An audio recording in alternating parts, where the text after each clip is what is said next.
Hola, ¿qué tal? ¿Cómo están? Bienvenidos a Eternum Anima. Yo soy Mariana. Y bueno, pues hoy les tengo un tema bien interesante. No sé si les ha pasado alguna vez que, seguramente sí, que se ponen el pie solos o que suelen boicotearse frecuentemente o que de pronto pareciera que no pueden dominar sus impulsos, ¿no? Al contrario, los impulsos los dominan a ustedes. Bueno, pues si quieren conocer más sobre por qué pasa esto, quédense porque hoy les voy a platicar de un concepto junguiano que son los complejos. Entonces, bueno, pues espero que esto pueda responderles varias dudas y bueno, de todos modos, pues ya pueden dejar en los comentarios si algo no quedó muy claro o si les gustaría eh, profundizar más sobre algún aspecto de lo que hoy revisemos. Habíamos visto que el ser humano es propenso a tener colisiones, a padecer algún tipo de colisión que viene del exterior que va a causar perturbación. Pero estas colisiones no siempre van a venir de afuera o del ambiente, sino que muchas de ellas provienen del interior. Muchas de ellas provienen de ciertas fuerzas psíquicas que se están moviendo continuamente dentro de cada uno de nosotros. Para esto, bueno, Jung, él quería como entender qué es lo que pasaba. O sea, él de alguna manera se daba cuenta que dentro había estas fuerzas invisibles, estas fuerzas psíquicas que estaban produciendo perturbaciones, que estaban generando una serie de efectos en el individuo. Entonces, él empieza a estudiar qué es lo que estaba sucediendo. Se dio cuenta precisamente que dentro era un territorio poblado. El inconsciente es un territorio poblado de complejos. El inconsciente personal, aclaro. Vamos a diferenciar que, bueno, hay diferentes tipos de inconsciente. Entonces, en este caso, bueno, Jung empieza a analizar el inconsciente personal y él se da cuenta de que en realidad es una tierra que es inexplorada y, y, que, y que es una tierra que está poblada de complejos.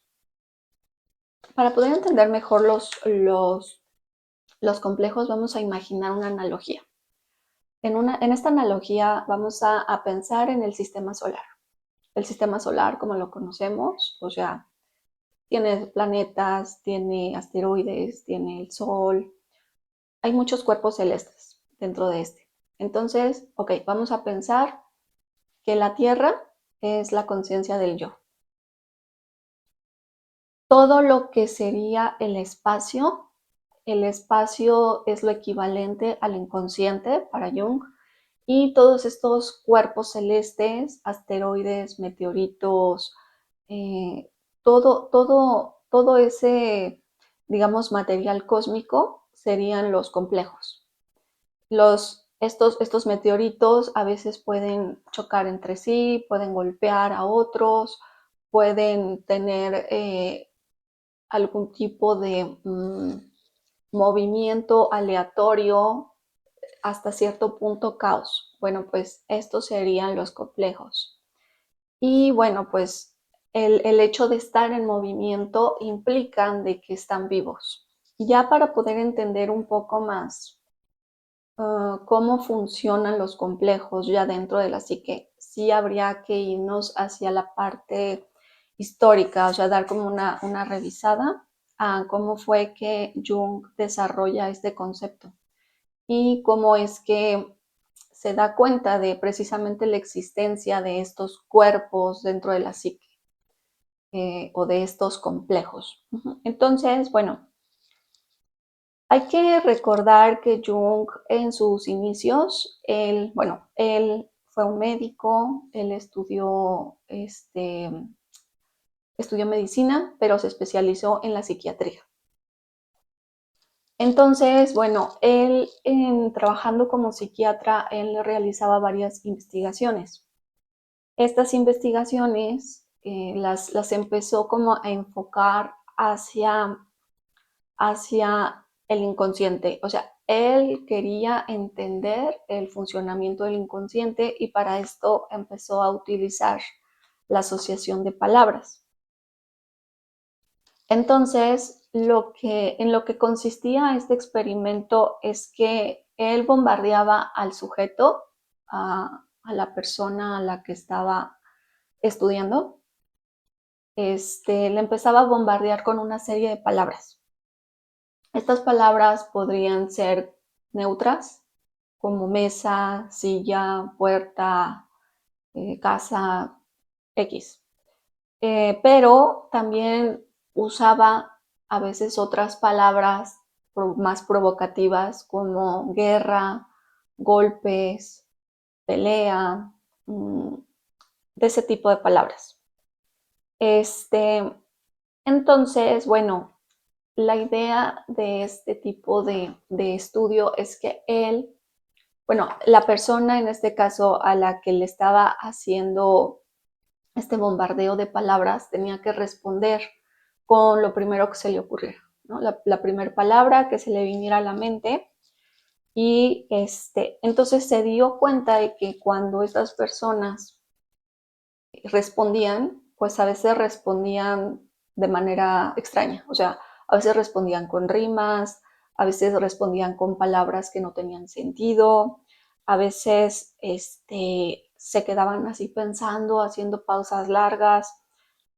Incluso se dio cuenta que muchas de estas palabras generaban algún tipo de reacción fisiológica a nivel corporal.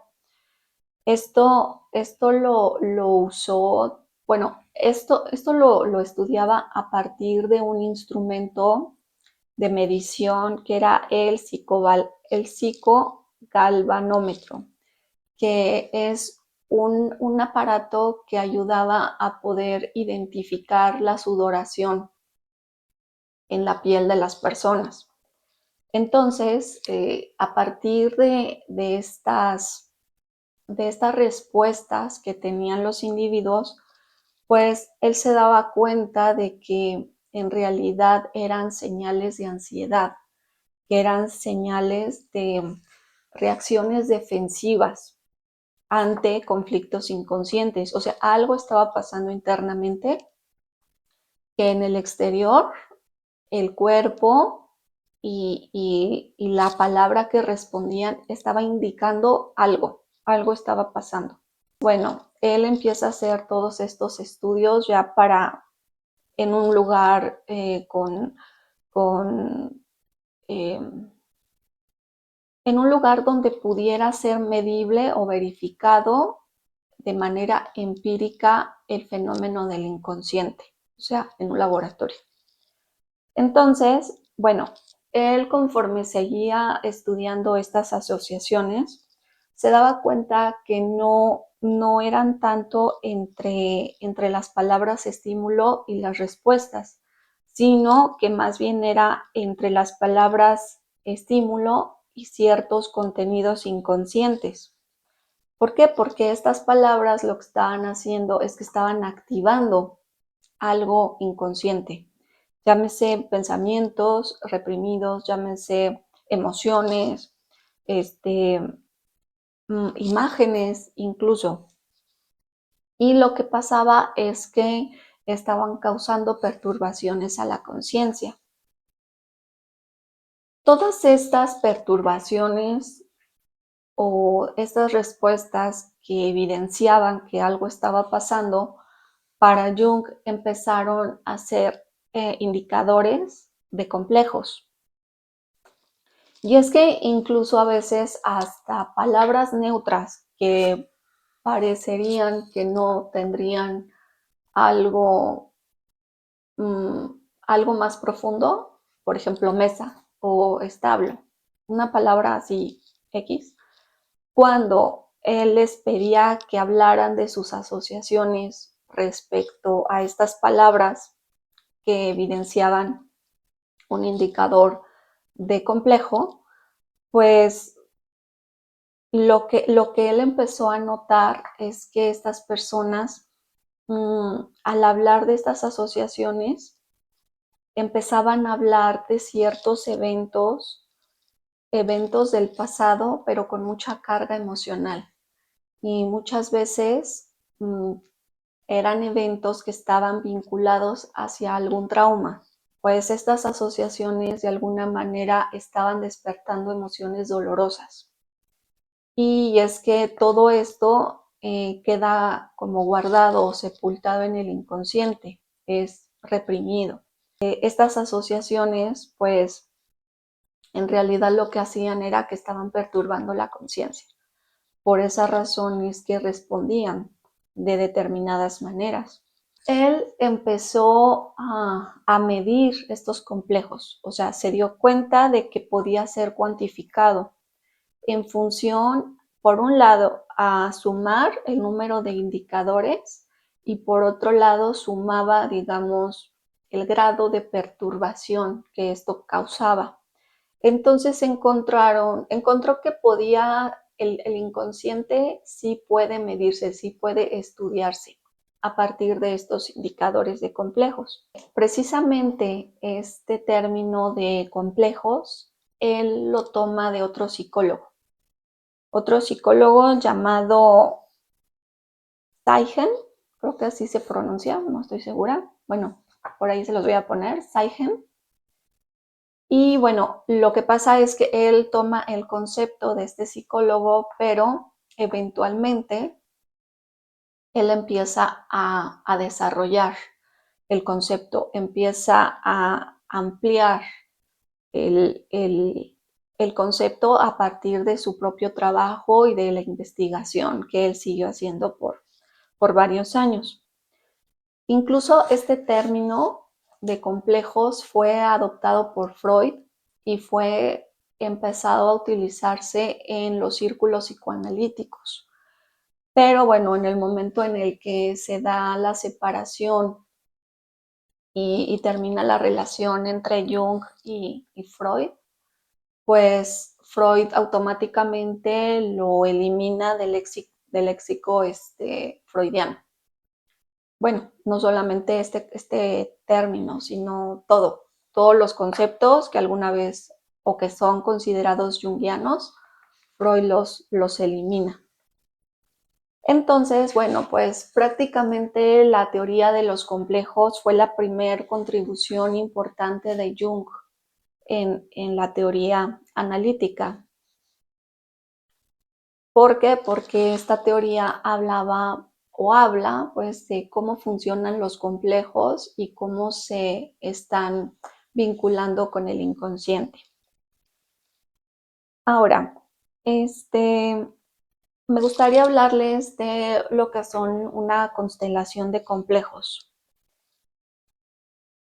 Ok, el término constelación es algo que Jung va a utilizar con mucha frecuencia y él está usando para mencionar o para referirse a un momento psicológicamente cargado. En ese momento la conciencia está perturbada o está a punto de ser perturbada. Esto se da cuando hay algún tipo de catalizador de un proceso psíquico que en este catalizador van a haber varios contenidos que se van a agrupar y se van a preparar para la acción. Entonces, cuando se dice que una persona está constelada, es porque esta persona ya ha adoptado una posición donde se va a esperar una reacción o sí, una reacción específica. Estas reacciones son predecibles, o sea, estas reacciones uno las puede identificar cuando ya uno conoce los complejos de un individuo. Uno sabe cómo va a reaccionar, qué va a hacer, qué va a contestar, o la manera, ¿no? La manera en cómo reacciona. Todos hemos tenido en algún momento algún tipo de experiencia de constelación. Esto normalmente se puede ver en las personas cuando explotan así repentinamente, cuando tienen arranques, cuando específicamente hay algún tipo de reacción irracional, en donde la persona no sabe lo que está haciendo, no sabe lo que está diciendo. Y entonces a eso se le puede decir que está constelado o constelando. Cuando ocurre una constelación de complejo, es algo así como si la persona estuviera poseída, porque hay una fuerza interna que está superando la voluntad del individuo. Y empieza a tener una sensación, la persona que está manifestando esta constelación tiene una sensación de que no tiene control, de que está siendo víctima de sus compulsiones o de sus impulsos y de que está haciendo cosas que no quiere o está diciendo palabras que no siente. ¿Me explico? Entonces aquí es cuando precisamente se pueden empezar a repetir patrones de comportamiento, estas repeticiones, en donde pareciera que a veces no podemos salir. ¿Por qué? Porque los complejos nos poseen, toman posesión y dejas de tener voluntad. Ellos hacen su voluntad contigo. Esto se da porque en realidad hay una fuerza intrapsíquica que está siendo convocada por alguna situación o por algún acontecimiento externo. Y lo que hace este acontecimiento es que va a provocar una explosión, un estallido de energía que va a irrumpir en la conciencia. Entonces, lo que pasa aquí es que el yo deja de tener control en la conciencia y deja de tener también control sobre el cuerpo. Pero bueno, recordemos que también si un yo ya ha sido suficientemente fortalecido, entonces sí le va a ser posible contener parte de esta energía del complejo.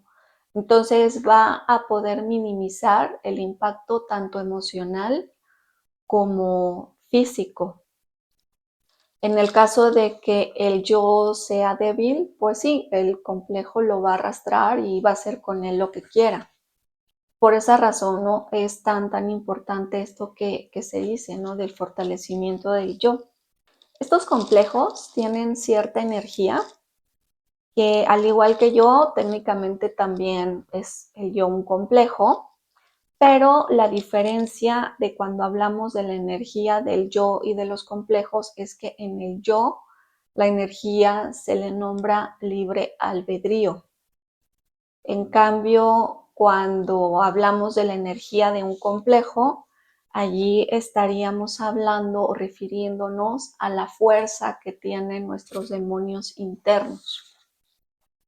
Hay algo bien curioso que pasa con los complejos, y es que normalmente un complejo va a crear sus efectos dentro de la psique, dentro de la conciencia.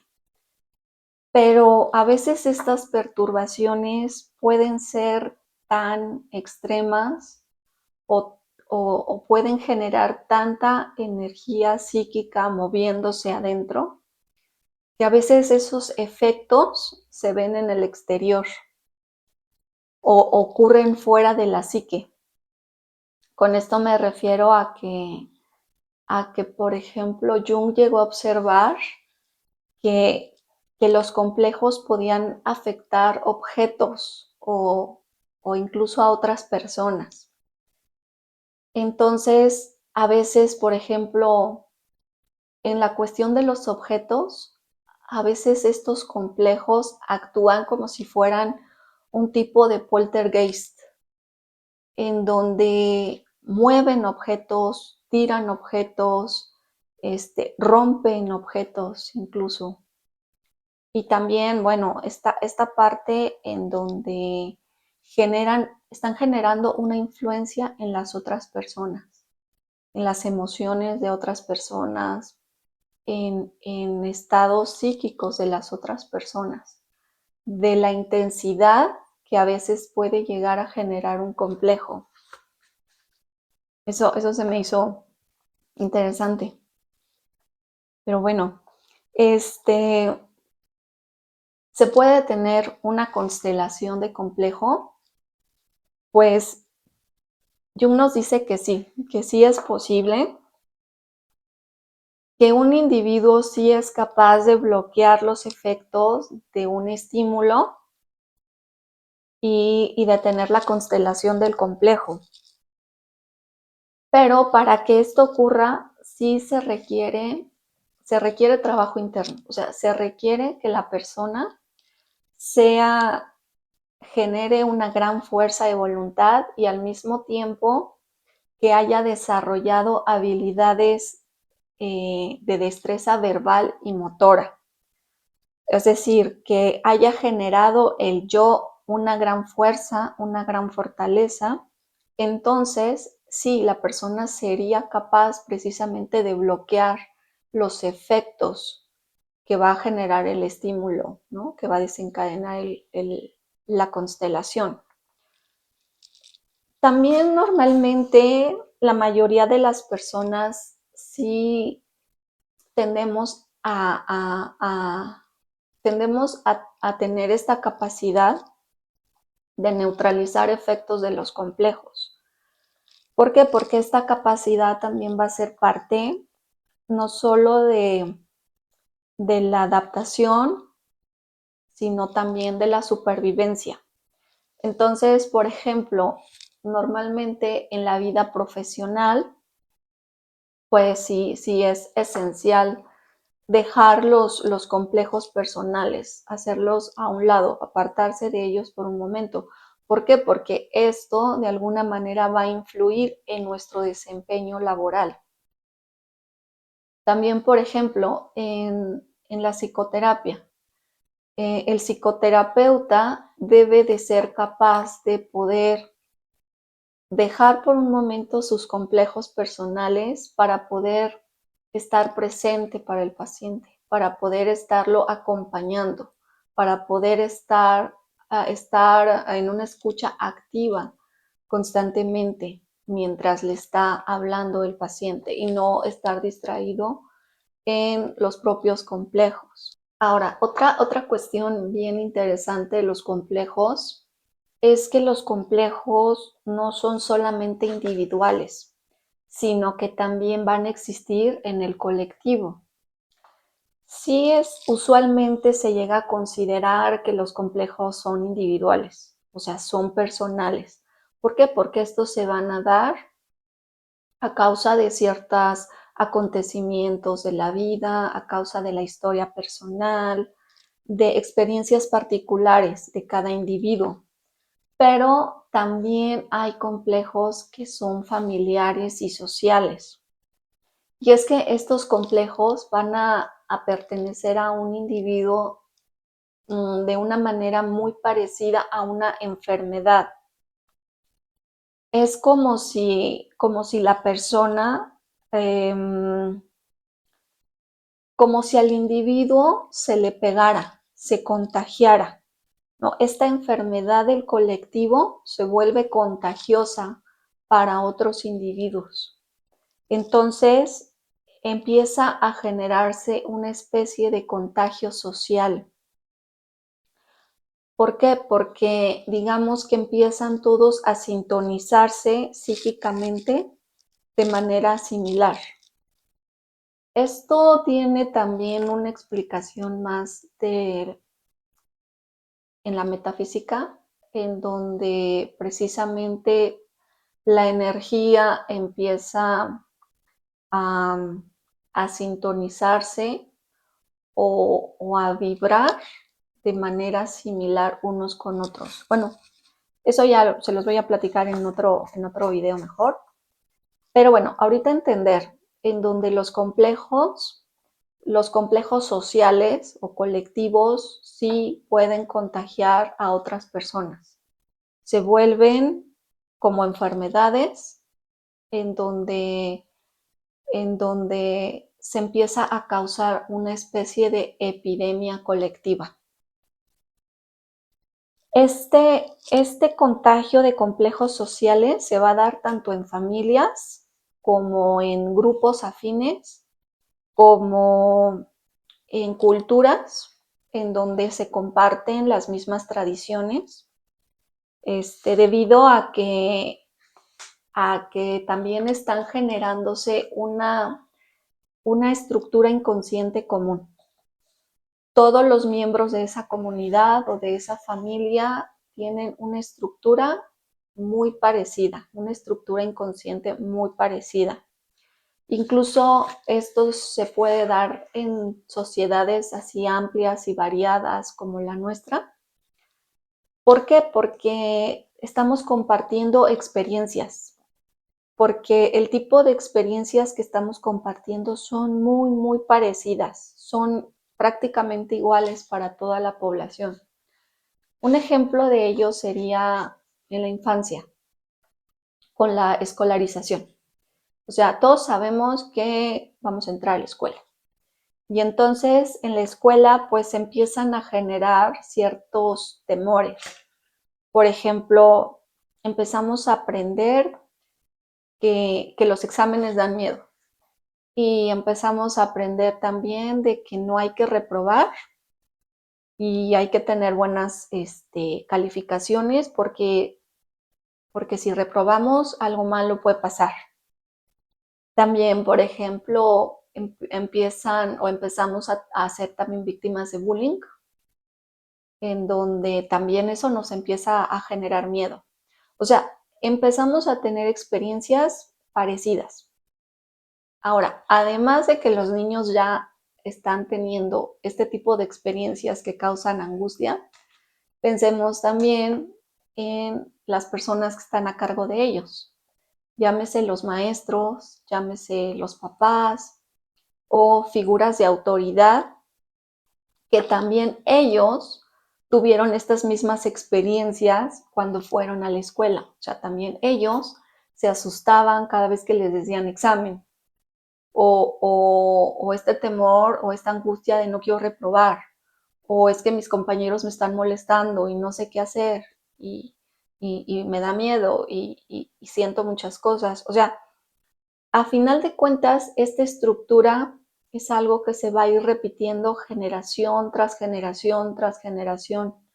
Entonces, empezamos todos en conjunto, en colectivo, a desarrollar estructuras psíquicas parecidas, similares o comunes. De alguna manera, bueno, todo esto que va sucediendo es como si se fueran creando patrones psicológicos, en donde estos patrones están basados en lo social y donde también empiezan a desarrollarse mediante programaciones de manera sutil.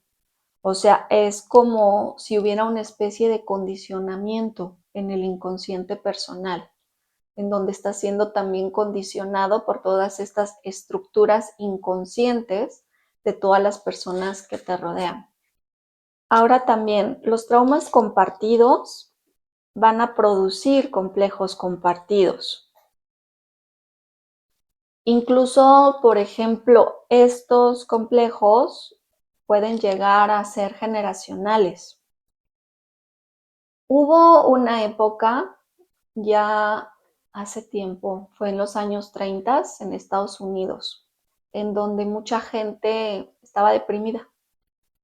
Empezaron a haber eventos económicos importantes en esa sociedad, en esos años. Entonces empezó a haber como este tipo de contagio colectivo, esta mentalidad de depresión empezó como a expandirse entre todos. Y tal fue el grado de esta depresión que incluso se le nombró como la Gran Depresión. Mucha gente se incluso hubo muchos suicidios, mucha gente, pues sí, al padecer esta depresión sentía que no había salida y se acababa matando. Bueno, estos fenómenos también se han visto en diferentes momentos de la historia. Igual, por ejemplo, en los siglos XVIII y XIX, precisamente en la histeria en las mujeres, las histéricas de Freud, en donde muchas mujeres del colectivo empezaban a enfermar repentinamente. O sea, de repente tenían algún tipo de parálisis o temblores incontrolables, o empezaron a pasarles varios síntomas psicosomáticos y lo que tenían en común fue que estaban desarrollando esta histeria colectiva. También, por ejemplo, más actual podría ser en la época de los 90, cuando se empieza a dar también esta epidemia social de anorexia y de bulimia, en donde todas las mujeres, o la mayoría mujeres, también hombres, empezaron a presentar pues esta angustia por lo corporal, por querer estar delgadas, eh, por querer perder peso, por querer perder masa muscular, masa corporal. Entonces, incluso se empezaban a difundir filosofías que estaban en pro de la enfermedad, que estaban a favor de los trastornos alimenticios y te daban consejos y un montón de cosas, ¿no? Entonces ahí también se puede ver cómo la gente enferma, pues enferma a otras personas, ¿no? Y es porque empiezan a adoptar estas filosofías o estos complejos, ¿no? Hablando de complejos. Hoy en día, pues también tenemos otra epidemia social que es muy, muy fuerte, que estaríamos hablando de la disforia de género. Es otro trauma generacional, en donde ahora no solamente se quiere cambiar el cuerpo, sino que también se quiere cambiar el género y el sexo. Y se están identificando con el género opuesto y quieren, y quieren hacer cosas con su cuerpo para precisamente convertirse en algo diferente. Ese es un tema que es muy, muy amplio. Me gustaría también en otro video poder hablarles de la disforia de género y cómo está impactando en el colectivo, cómo está enfermando a otros adolescentes, a otros jóvenes. Pero bueno, eso ya será después. Entonces, bueno, todo esto que se ha estado mencionando va formando al inconsciente cultural. Ojo, el inconsciente cultural no es lo mismo que el inconsciente colectivo. Son cosas diferentes. ¿Por qué? Porque el inconsciente cultural solamente se va a compartir con un grupo específico. Está estructurado por patrones y por actitudes culturales de una cultura también en específica y que acaba influyendo en las actitudes inconscientes de una persona. Ahora, esto mismo va a pasar entre relaciones familiares o influencias familiares, en donde los miembros cercanos normalmente van a influir más en estos otros miembros cercanos. Por ejemplo, en la relación entre madres e hijas, entre padres e hijos o entre madres e hijos, es donde normalmente se empieza a moldear el inconsciente. ¿Por qué? Por la cercanía en la relación. Entonces, esto lo que va a pasar es que están desarrollando patrones de complejo entre estos mismos miembros. que se pueden presentar como si fueran ansiedades o como si fueran algún tipo de conflicto interno. Durante el desarrollo del niño, estas estructuras psíquicas tempranas se van a ir modificando a causa de la exposición al entorno cultural, a este entorno cultural en donde cada vez se empieza a volver más amplio debido a que empezamos a exponernos a otro tipo de estímulos sociales, de estímulos culturales, llámese desde, por ejemplo, nuestros pares, ¿no? Los compañeros de la escuela, nuestros amiguitos, de los vecinos, incluso, por ejemplo, las redes sociales, que hoy están haciendo un papel muy importante en influencia cultural y social. Todos estos estímulos del ambiente de alguna manera van a ir reduciendo la influencia de la cultura familiar, de la cultura étnica, al menos, bueno, en la sociedad occidental. Pero a pesar de todos estos nuevos elementos que vamos adquiriendo, de estos contenidos adquiridos que se van a ir agregando, también lo cierto es que los complejos iniciales, llámese el complejo materno, el complejo paterno, estos nunca van a desaparecer de la psique. Estos se quedan allí para siempre. Siempre van a existir en el inconsciente personal, porque simbólicamente ellos siguen siendo los gigantes.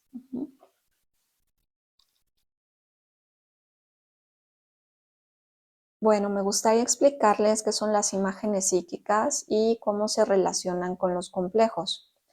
Hay que entender que cada complejo tiene una parte que es una imagen, o también llamada imago, como le diría Jung. Esta imagen va a tener un montón de carga emocional.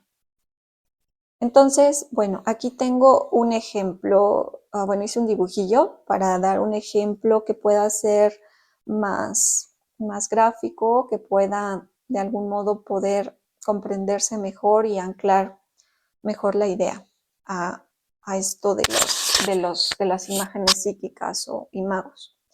Entonces, bueno, para esto tenemos aquí a una madre y tenemos a su hijo. Ok, bueno, cuando hablamos del imago de una madre, nos estamos refiriendo no a esta persona. Esta persona es la persona real. Es la madre física, por decirlo así. Este es el niño también físico. Pero el niño no se va a relacionar con la madre directamente, sino que él va a crear una representación de su madre. A esta representación se le llama imago, ¿sale? Este imago va a contener, va a estar hecho de ciertos materiales que ahorita se los voy a explicar, pero este imago no es la madre real, ¿sale? Es solamente una representación. Por consiguiente, al ser una representación, va a pertenecer al mundo subjetivo de este niño. Y digamos que estaría hecho como de pura psique.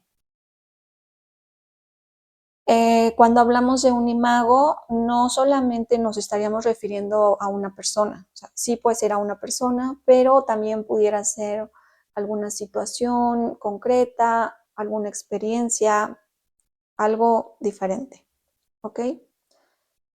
Entonces, bueno, aquí hay que hacer una distinción, o sea, este imago o esta imagen no es la madre, es solamente una representación de ella.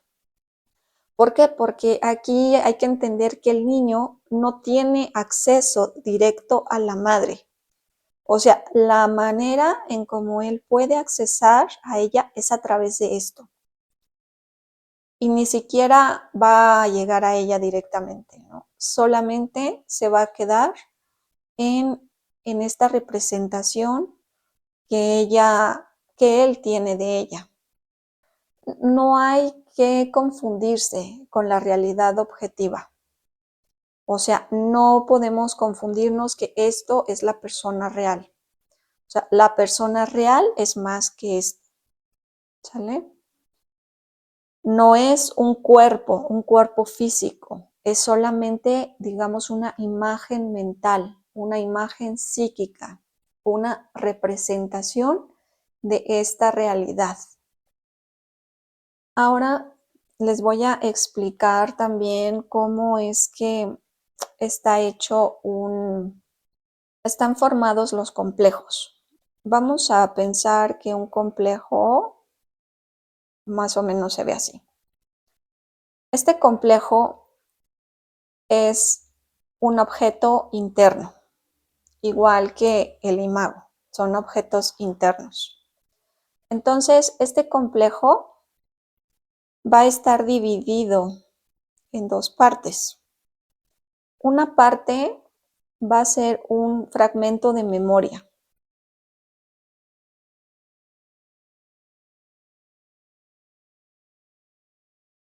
Este fragmento de memoria se quedó congelada en el tiempo.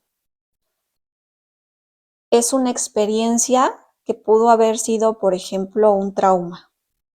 Vamos a pensar que fue un trauma. Pero bueno, también pueden ser interacciones sociales, pueden ser patrones familiares, pueden ser incluso condicionamientos culturales. Simplemente pensemos que es un fragmento de memoria que se quedó congelado en el tiempo. Se quedó allí. Esto pues se queda enterrado en el inconsciente y se convierte, digamos, en un recuerdo reprimido.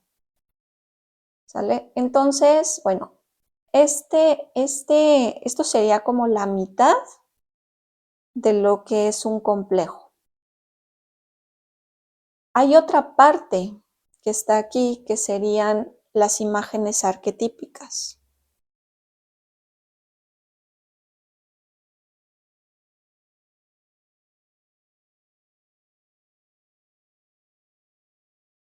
Estas imágenes arquetípicas están relacionados a estas representaciones que compartimos culturalmente, o sea, los arquetipos. Todavía no revisamos ese tema, pero bueno, en poquito tiempo ya les hago un video sobre esto. Ahorita nada más me gustaría que entendieran bien cómo es que está constituido un complejo. O sea, está constituido por estos dos elementos, pero hay un tercer elemento que está aquí. Este elemento sería la emoción. Estos tres elementos estarían creando el núcleo del complejo. ¿Por qué? Porque la emoción aquí está sirviendo como pegamento, es lo que está uniendo a estos dos elementos, ¿sale? Es lo que, sí, de alguna manera es un pegamento que les hace que todo este núcleo pueda estar unido en un complejo. Ahora, este núcleo dual va a ir creciendo. Este núcleo dual cada vez se va a ir haciendo más grande. ¿Y cómo se va a ir haciendo más grande? Bueno, pues se va a ir incrementando en tamaño a través de las asociaciones. O sea, nuevas asociaciones le empiezan a dar material a este complejo. Entonces, otra asociación nueva le da nuevo material a este complejo. de manera que el complejo cada vez va a ir acumulando más y más y más y más, y entonces esto lo va a ir haciendo más grande y también lo va a ir fortaleciendo. Esto de alguna manera también va a hacer que el yo vaya adquiriendo un menor grado de libertad de elecciones. ¿Por qué? Porque ese grado de libertad, digamos que lo empieza a obtener el complejo. Hay que entender también que los complejos funcionan de manera similar a los instintos, porque estos actúan de manera similar en la medida que van provocando reacciones espontáneas ante determinadas situaciones, ante determinadas personas, pero no son puramente innatos como lo serían los instintos, sino que ya como hemos estado viendo, los complejos son productos que vienen de la experiencia. Entonces, una vez que la experiencia ha sido como digerida y reconstruida en forma de estos objetos internos, ¿no? Estos imagos que vamos creando constantemente, o estos complejos, pues van a permanecer en la psique, como ya lo hemos revisado. Entonces, tanto los complejos como estas imágenes serían lo equivalente a los instintos de otros mamíferos. Digamos que la diferencia radica en que estos serían instintos humanos construidos a partir de la experiencia y de lo que veíamos, ¿no? De condicionamientos, de patrones, de todas estas cosas. A veces pasa que los complejos se pueden comportar de manera extraña. Es algo así como si tuvieran vida propia, como si hicieran sentir a la persona que no tiene ningún control. Y esto es porque también los complejos son considerados fragmentos de personalidad o subpersonalidades. Para esto, bueno, habría que entender que la personalidad de todo adulto es como si estuviera integrada por muchos fragmentos. Estos fragmentos son grandes, son pequeños, hay de diferentes tamaños y a veces estos fragmentos pueden desprenderse. Incluso a veces pudieran desarrollar su propia conciencia. Bueno, aquí ya tendríamos que empezar a plantearnos la cuestión de la disociación, ¿no? Pero también la diferencia entre lo que sería una disociación normal de un trastorno disociativo. Es normal que, que todos presentemos ciertos grados de disociaciones, ¿no? Son disociaciones leves, son disociaciones que normalmente le pasaría a cualquier persona. Y esto es porque o se está en un estado alterado de conciencia, o la otra porque se da algún tipo de desconexión de la conciencia en ese momento por alguna experiencia traumática, y entonces para que siga funcionando, pues me disocio un momento. De hecho, incluso estar en complejo, estaríamos hablando de que es un estado de disociación, porque como los complejos tienen cierta conciencia propia, pues al estar en complejo sería como si estuvieras poseído por una personalidad diferente, ¿no? Por una personalidad ajena, una personalidad que no eres tú.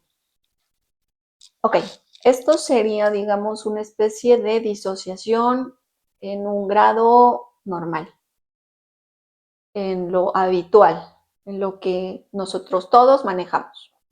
Pero ya cuando estamos hablando de un trastorno de identidad disociativa, pues ya estaríamos refiriéndonos a a una disociación extrema de la personalidad o de la identidad. Y bueno, esto normalmente es causa de diversos traumas en la infancia, principalmente, que de alguna manera lo que provocaron fue una desintegración de la psique. Entonces, aquí lo que sucede es que la conciencia no está unificada. La conciencia es como si estuviera fragmentada en muchas piezas y el yo pues está restringido a esas piezas. En el caso, por ejemplo, de los complejos, cuando se da, digamos, una disociación de complejos o a causa de complejos, es diferente porque aquí este complejo o esta constelación está subordinada a un yo que sí está integrado. Y además, la conciencia se mantiene durante toda la constelación. O sea, la conciencia no está rota, no está fragmentada. Entonces, se está manteniendo durante toda la constelación de complejos. Ahora también, generalmente los complejos van a tener menos energía que el yo y dan una muestra de conciencia mínima, o sea, nada, nada radical. Y bueno, en contraste también el yo va a disponer de más energía, por lo que veíamos de que puede mover bastante cantidad de energía, dispone de esta energía, dispone de voluntad y además es el centro primario de la conciencia. Entonces, por esa razón, en realidad no hay como un problema grave cuando hay disociaciones, en este caso, ¿no? A partir de los complejos. No obstante, también puede haber fricciones. O sea, el yo es el que es responsable de mantener la motivación, de mantener la dirección, un propósito, pero también pareciera que a veces los complejos pueden tener sus propios propósitos y sus propias motivaciones y su propia voluntad. Entonces, a veces puede suceder que entran en conflicto con el yo, porque el yo quiere hacer una cosa y el complejo quiere hacer otra cosa. Entonces, por eso, ¿no? Dicen que los complejos son rebeldes, que los complejos suelen ser tercos, suelen ser indisciplinados, pues porque en realidad, pues estos complejos, como ya vimos, son eventos traumáticos que quedaron congelados. Y entonces estos se van a manifestar, se manifiestan en sueños, también se les conoce como los arquitectos de los sueños, y pues también se manifiestan en la vida cotidiana. Y ahí es cuando dejan al yo impotente o desarmado muchas veces, ¿no? Porque ellos toman posesión de las funciones del yo. Los complejos pueden irrumpir de manera repentina en la conciencia y toman posesión de las funciones del yo. Aquí, aquí lo que pasa cuando se da una posesión es porque el yo asimila al complejo y asimila al propósito del complejo. Entonces, lo que ocurre es un acting out, o sea, el individuo va a llevar a cabo una acción que, que para el yo en ese momento, o sea, va a llevar a cabo una acción en la que no tiene conciencia en ese momento y simplemente el yo es como si esa conducta en ese momento se volviera congruente con el yo, como si el estado de ánimo también se volviera congruente con el yo. Pero precisamente allí está como la naturaleza de la posesión, es porque hay un engaño hacia el yo, en donde se le hace creer que eso es lo que él quiere, que ese es su propósito, que así es como se está sintiendo.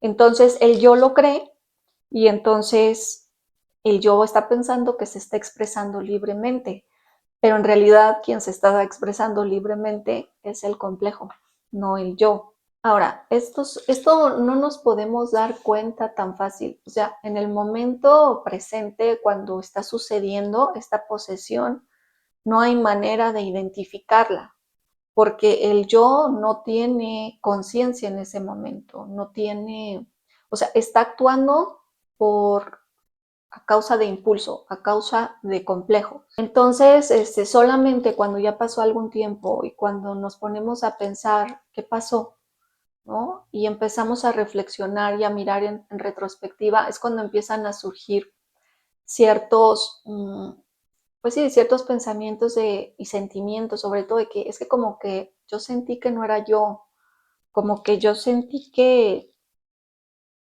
algo se apoderaba de mí.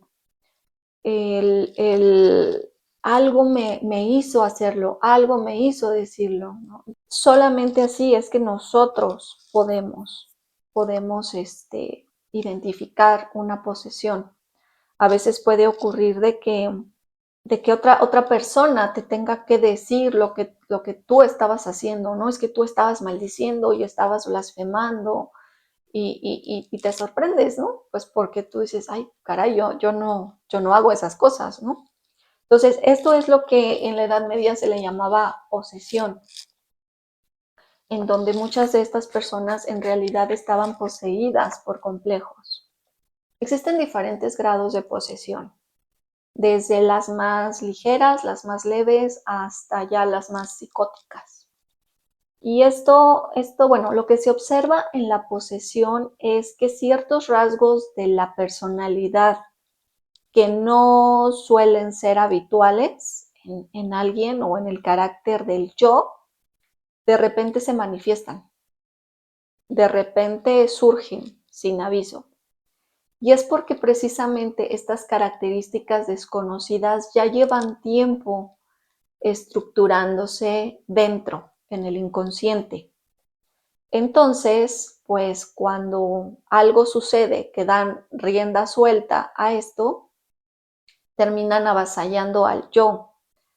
Entonces, el yo, o en este caso, el individuo, queda poseído por el diablo, por decirlo así.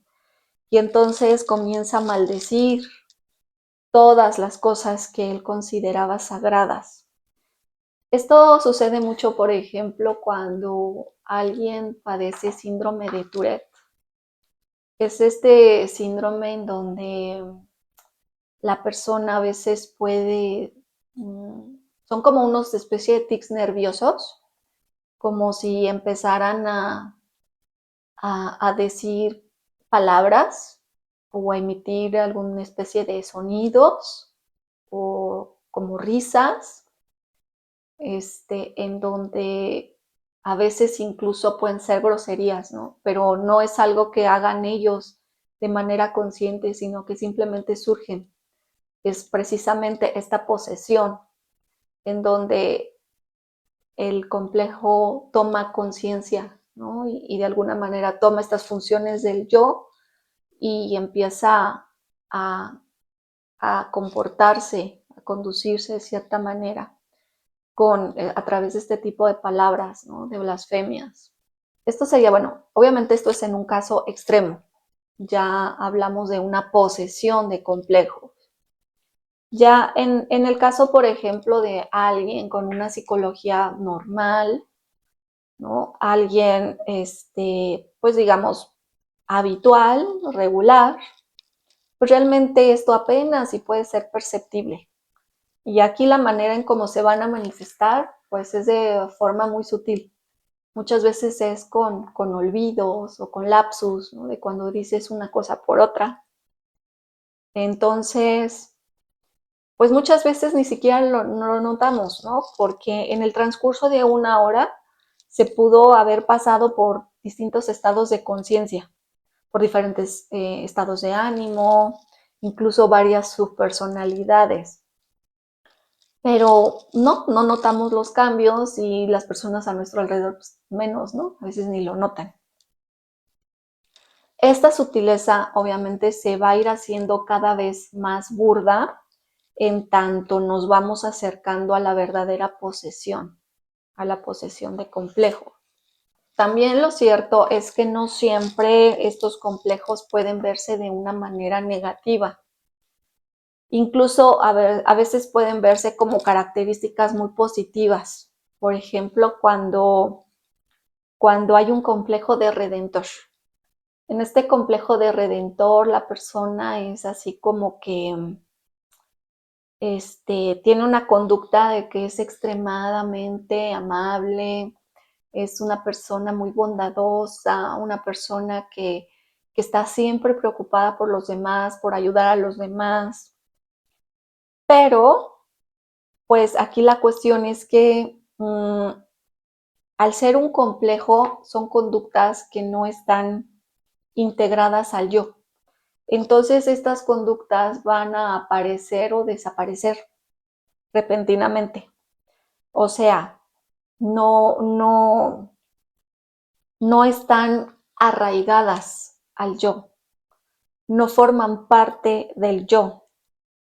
Entonces, aquí el problema es que estas fluctuaciones que presentan a veces pueden causar daño a otras personas o incluso a sí mismos, ¿no? En el sentido de que, por ejemplo, un día la persona puede ser bien atenta, bien amable, bien considerada, pero al día siguiente, pues a lo mejor va a ser muy frío, va a ser muy indiferente, incluso grosero, ¿no? Entonces, precisamente, ¿no? Cuando se dan estas fluctuaciones, estamos hablando de que la conducta no es consistente, o sea, se está manifestando un complejo, no forma parte como de la estructura original, no forma parte de esta estructura del yo,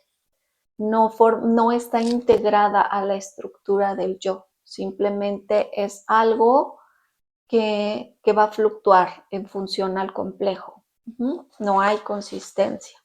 Ahora, ¿es posible eliminar a los complejos? Pues no.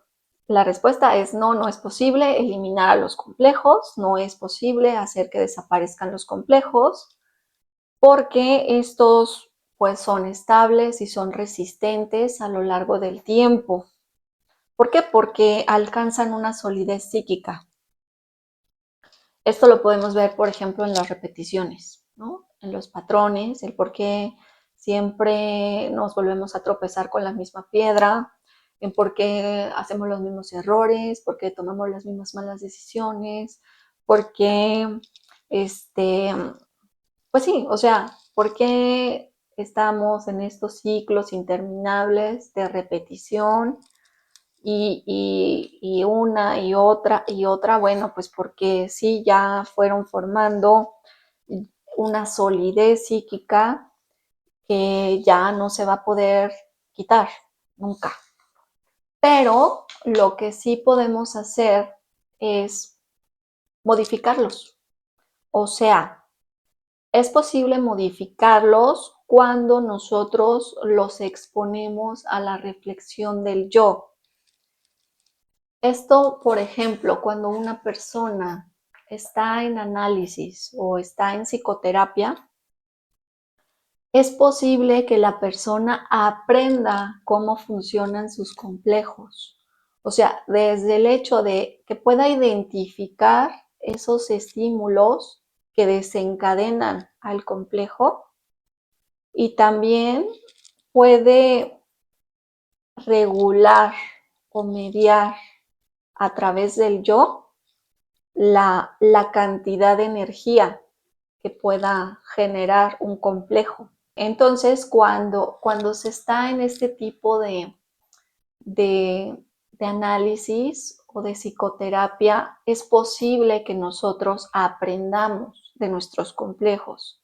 ¿Por qué? Porque estamos reflexionando sobre ellos, estamos reflexionando sobre nuestras reacciones, estamos reflexionando sobre estos disparadores, ¿no? Y entonces, a la larga, sí va a ser posible que los modifiquemos. Esta posibilidad de modificación de los complejos que da tanto la psicoterapia como el análisis es porque es como si se diera una especie de deshielo, una especie de disolución de la memoria, de este trozo de memoria congelada, y entonces permite una reestructuración, permite que la personalidad pueda reestructurarse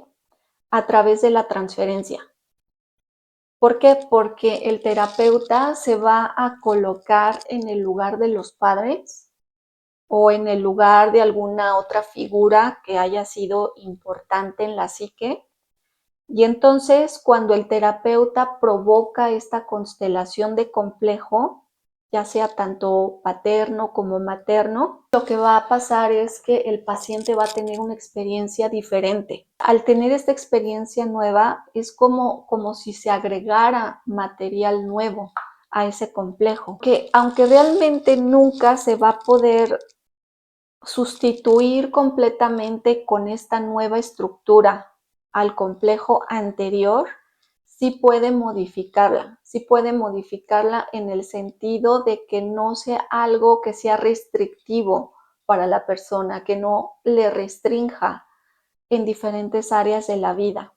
En el caso, por ejemplo, de un imago, de un padre que haya sido abusador, este imago puede irse reduciendo o descongelarse, por decirlo así. O también puede ser desplazada por nuevas estructuras. Entonces, por esa razón, es posible que se vaya dando una modificación de estos complejos a partir de este tipo de tratamientos.